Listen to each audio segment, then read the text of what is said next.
అమ్మో అరవకు, నువ్వు ఇక్కడ వచ్చావు అనుకో మాకు చాలా ఇబ్బంది అవుద్ది. మేముంటమే కష్టంగా ఉంది. నీకు అర్థం కాదు, కొన్ని క్యారెక్టర్లు చూపిస్తాను, నాతో రా. దమ్మదా దయచేసి నేను చెప్పేది విను, నువ్వేం మాట్లాడు ప్లీజ్. అక్కడ పడకుర్చీలో కూర్చొని వైట్ అండ్ వైట్ వేసుకున్నాడే ఆడో పిచ్చి పొడ్డేసరు. అప్పుడెప్పుడో సినిమా తీశాడు, అది మధ్యలోనే అయిపోయింది. ఆ డబ్బాలు గదిలో పెట్టుకుని పొడ్డేసరు అని చెప్పుకోవడం కోసం కొత్త రచయితలను పిలిపించి కథలు అంటుంటాడు. ఎంత మంచి కథ చెప్పినా ఏదో ఒక మెలుగుపెట్టి లాజిక్ లేదంటూ కొట్టి తిట్టి పంపిస్తుంటాడు. లాజిక్ ఏదిరా, లాజిక్ లేకుండా చెప్పామంటే చంపేస్తా. అదిగో ఆ పక్కన ఉన్నాడు జులపాలుడు, వాడి పేరు దాసు. వాడు పెద్ద మ్యూజిక్ డైరెక్టర్ అవ్వాలని వాడి ఫీలింగ్. హార్మోనియం వేసుకుని చుత్తిరాగాలు తీస్తూ ప్రాణాలు తీస్తుంటాడు. బంగారు కొడి పెట్ట వచ్చనండి వచ్చనండి వచ్చనండి ఓ పాప. అడుగు అక్కడ ఎక్సైజ్ చేస్తున్నాడు మైక్ టైసన్. ఆడి పేరు ప్రకృతి వీరుడు. ప్రకృతితో దెబ్బలాడుతుంటాడు, అందుకే అందరూ వాడిని ప్రకృతి వీరుడు అంటారు. నేచర్ తో ఫైటింగ్ చేయడం కోసం ఇలా ఎక్సర్సైజ్ చేస్తుంటాడు వీడు. అదిగో అక్కడ కూర్చున్నాడే వాడి పేరు సీతాపతి. ఈ హాస్టల్కి వాచ్మెన్. రోజు ఒక లెటర్ రాసి నోట్తో అంటించడం వీడి కొన్ని అలవాటు. ఆడు ఎవరికి రాస్తాడో ఏం చేస్తాడో ఎవరికి తెలియదు, కానీ ఈ పని అయితే జరుగుతూనే ఉంటుంది. ఆడి పక్కనే అవతల కూర్చుని చూసావా, దాని పేరు దుర్గమ్మాళ్ కుట్టి, వాచ్మెన్ భార్య. ఈ హాస్టల్ ఎంత బిజీగా ఉండటానికి కారణం ఆ అమ్మాయి. ఈ హాస్టల్లో ఇది పని మనిషి. ఇదిగో ఆడి హాస్టల్ మేనేజర్, పని లేని పనివాడు. ఆడి మాట ఎవడే అండో ఆడి మాట్లాడుకుంటాడు, ఆడే అంటాడు. వాచ్మెన్ రే వాచ్మెన్, నా బట్టలు ఇప్పడానికి మీ ఆవిడని పంపితరా, నా బట్టలు ఉతకడానికి మీ ఆవిడని పంపితరా. అడుగు వాడి పేరు కృష్ణ భగవాన్. వాడు పోలీస్ ఇన్ఫార్మర్ అని ఫీల్ అవుతుంటాడు. వాచ్మెన్ పెళ్ళడానికి లైన్ వేయడానికే ఇక్కడ జాయిన్ అయ్యాడు. యాదవన్నారు యాదవ. ఇది పేరుకి వర్కింగ్ మెన్స్ హాస్టలే కానీ ఇక్కడ వర్క్ చేసేవాడు ఒక్కడ కూడా లేడు, అంత బేవర్స్ నా కొడుకులే వీడితో సహా. ఏమే నేను అలా బయటికి వెళ్ళి లెటర్ పోస్ట్ చేసి వస్తాను, లెటర్స్ ఏమైనా వస్తే తీసుకో. అలాగే. ఆవిడ లెటర్స్ తీసుకుంటుంది, నేను మీ ఆవిడని చూసుకుంటాను. బయట వేసుకోవడం మర్చిపోయినట్టుంది. దుర్గమ్మ నువ్వేంటి మా ఇంటికి వచ్చావు? నువ్వు మా రూమ్ లోకి రావట్లేదని. మీ రూమ్ కి వస్తే రోజు అలవాటు మన మారం చేస్తున్నావుగా. ఇప్పుడు కూడా అందుకే వచ్చాను, నీ కోసం హల్వా తెచ్చాను. నాకు రోజు మా ఆయన హల్వా తినిపిస్తాడుగా, చచ్చేంత వరకు ఆయన పెట్టిన హల్వానే తింటాను. అంటే మీ ఆయన చచ్చిన తర్వాత ఇంకొకటి పెట్టిన హల్వా కూడా తింటావా? ఇప్పుడు ఎందుకులే బాబు ఆ గొడవ, నా మొగుడు వచ్చేస్తాడు, నువ్వు బయటికి వెళ్ళు. 50% పైగా లైన్లోకి వచ్చినట్టే. ఇంకా నా రూమ్ లోకి రావాలంటే ఆ సీతాపతి గారిని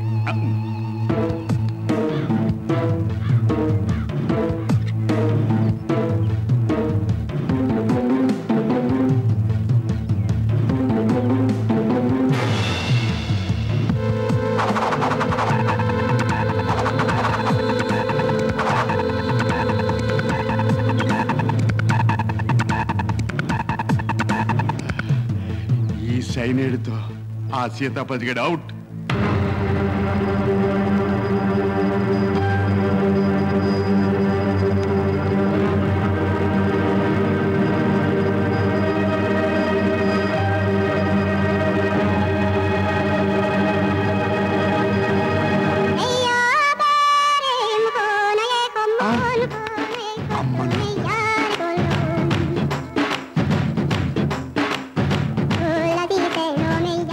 భగవంతుడు ఈ జన్మకి నాకు టేస్ట్ తెలియకుండా చేశాడు.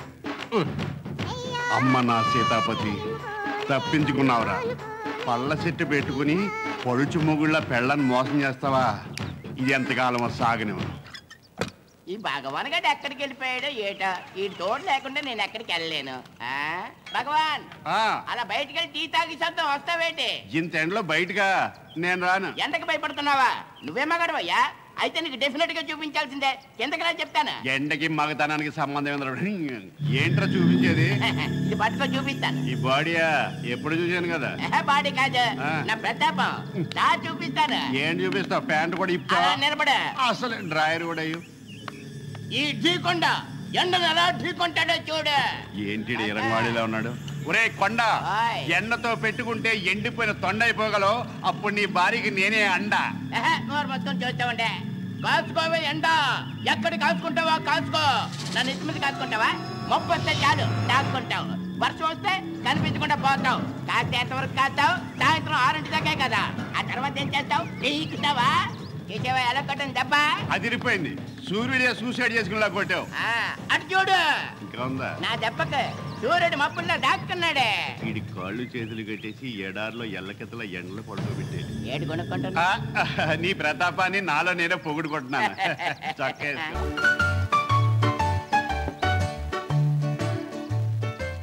పద టైం అయిపోతుంది. వేగం టీ తాగేసి వచ్చేద్దాం. బిల్లు ఎవడు కడతాడు? ఒరే కొండ ఎక్కడికి రా? టీకి వెళ్తున్నాం. నా దగ్గర స్పెషల్టీ ఉంది రావాయ్. దానికి అనవసరంగా డబ్బులు ఎందుకు రా. అలాగే అలాగే. ఇదిగో పట్టుకో. కూర్చో కూర్చో. పోయి అబ్బా, ఏడు గురువు గారు మందులో వగరగా ఉంది. మందులా ఉంటాం కాదురా, మందే. పట్టపగలే పబ్లిక్ గా తాగితే హాస్టల్ రూమ్ ఖాళీ చేయించేస్తారని ఈ టీ పొట్లం వేసి డికాక్షన్ కలర్ ఇచ్చాను. ఫస్ట్ పెగ్ ఒగరగా ఉంటది, తర్వాత పెగ్ పొగరెక్కుద్ది, ఆ తర్వాత పెగ్గ షుగర్ వస్తుంది. అయితే నాకు వచ్చే. శీలకమ్మ ఆహా, రామాంజనేయ యుద్ధంలో పద్యం ఎంత బాగా పాడుతున్నాడు రా. ఎప్పుడో చిన్నప్పుడు పందిట్లో విన్నాను నేను. అది రామాంజనేయ యుద్ధంలో కాదు, మెగాస్టార్ చిరంజీవి చూడాలనున్న సినిమాలో రామ్మ చిలకమ్మ అనే పాటను పద్యంలో పాటు కూని చేస్తున్నాడు. అమ్మ దాసు. ఒరే దాసుగా లేరా. వస్తున్నా ఏంట్రా మా చిరంజీవి పాట పద్యంలో పాడి కూని చేస్తావు నువ్వు? కూని చేయటం ఏంటండి? ఎక్స్పెరిమెంట్, ప్రయోగం. పాటను పద్యంలాగా, పద్యాన్ని పాటలాగా పాడటం లేటెస్ట్ ట్రెండ్. ఇప్పుడు సపోజ్ రామాంజనేయ యుద్ధం నాటకంలో ఒక పద్యం ఉందనుకోండి, దాన్ని పాటలాగా పాడొచ్చు. ఎలాగంటే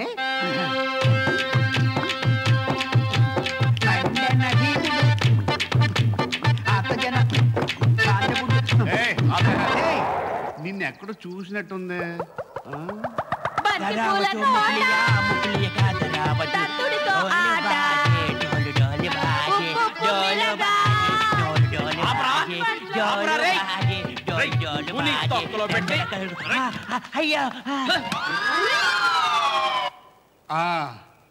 మేజువాణిలో సరిగ్గా వాయించడం లేదని తోసారు కదా. వాళ్ళేం తోయలేదు, నేనే మానేశాను. అయినా లేటెస్ట్ ట్యూన్స్ కావాలంటారు, చేస్తేనేమో ఒప్పుకోరు. అరే అరే, ఎంత ఎంత ఎంత టాలెంట్ పెట్టుకుని ఇక్కడికి వచ్చామండి. ఒక్కళ్ళు ఛాన్స్ ఎవరు? పోనీ ఈయన సినిమా తీస్తారేమో, ఒక సాంగ్ చేద్దాం అనుకుంటే ఈయనేమో సినిమా తీయడు. మంచి కథ దొరికితే తీద్దామనే ఉందయా. సినిమా తీయడానికి కావాల్సింది కథ కాదు, డబ్బు. సార్, నా దగ్గర బోల్డ్ అన్ని కథలున్నాయి, చెప్పమంటారా? ఏంటి నీ దగ్గర ఈ కథ కూడా ఉందేటి? చెప్పయ్యా బాబు.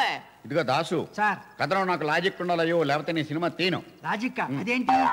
అబ్బా, లాజిక్ అంటే ఏంటో కథలో చెప్తావు నువ్వు. అవన్నీ నాకు తెలియదు సార్, నేను చెప్పే కదా మీరు వినండి.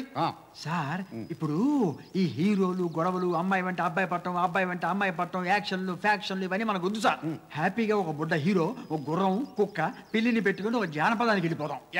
సోదాపు కథ చెప్పు. నాకు తెలుసు సార్. అనగనగనగా ఒక రాజకుమారుడు చీమలు దూరని చిట్టడి, కాకులు దూరని కారడి, గుర్రం ఎక్కి కాకులు దూరని కారడోలు గుర్రం ఎలా దూరిందిరా? ఓరి పిచ్చ ప్రొడ్యూసరు, ఆడికి ఫస్ట్ సెంటెన్స్ లోనే దెబ్బేశాడు. అవునా? ఏంటది? నువ్వు గుర్రాలు దాకా పోయావు, చీమల దూరం చిట్టాడులోకి కాకులు ఎలా దూరతాయి? ఇక్కడ కొట్టాడు, నువ్వు అక్కడ కొట్టు. అమ్మ నా కొండిగా, ఎంత మోసం! అక్కడే దెబ్బేసావా? వెళ్ళిపోతున్నాను. ఈసారి కథ లేకపోయినా సరే లాజిక్ తో వస్తాను అంతే. దుర్గా డార్లింగ్ నువ్వు పోయి వైనాగర్లో కూడా కనపడుతుంది.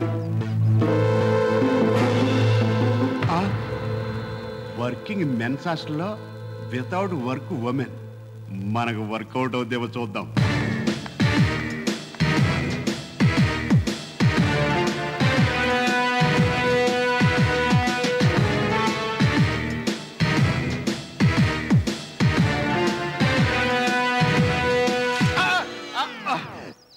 ఈ రూమ్ లో అమ్మాయి ఉంది రోయ్.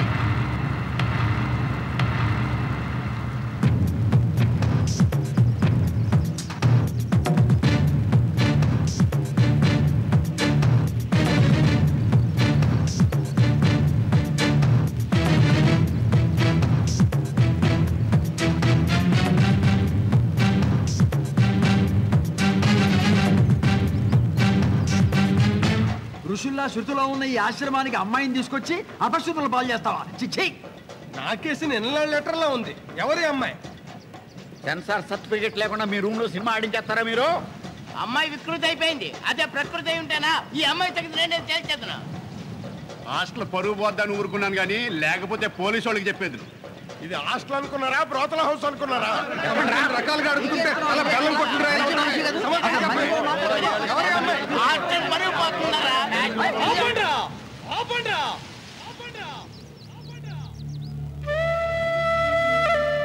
ఏంట్రా ఏంటి వాగుతున్నారు?